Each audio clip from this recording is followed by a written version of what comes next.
Hands-on demonstration on data processing and data management.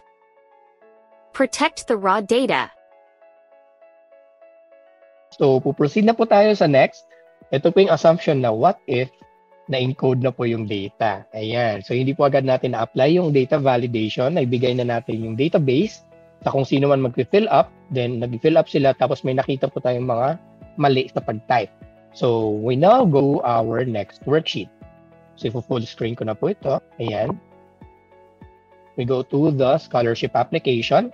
So, first things first, yung sinabi ni Ms. Jel sa lecture natin, protect your raw data. Always. Always. So, how do we do this?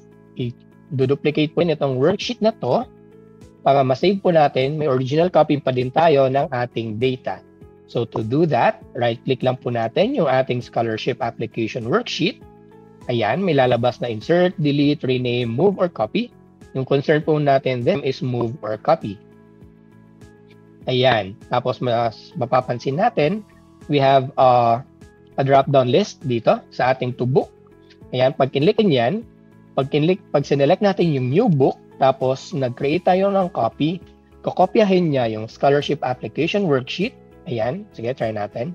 Tapos press OK, maipaprompt siya palabas na bagong worksheet na walang name na workbook. So, default name niya is workbook 1 or 2 if may nakabukas na sa inyong workbook 1.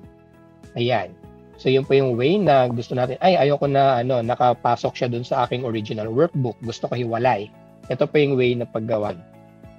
Okay po? So, again, cancel ko lang. So, right-click, move or copy. Depende sa kung saan natin siyang book ilalagay.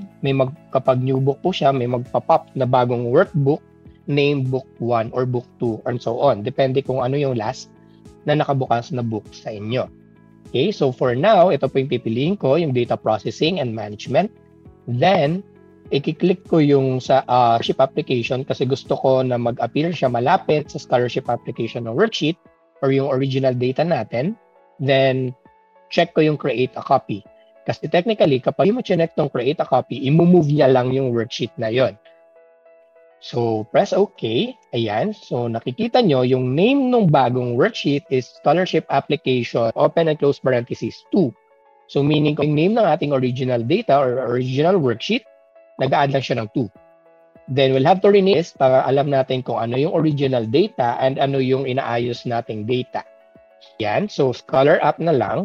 We'll name this Scholar App.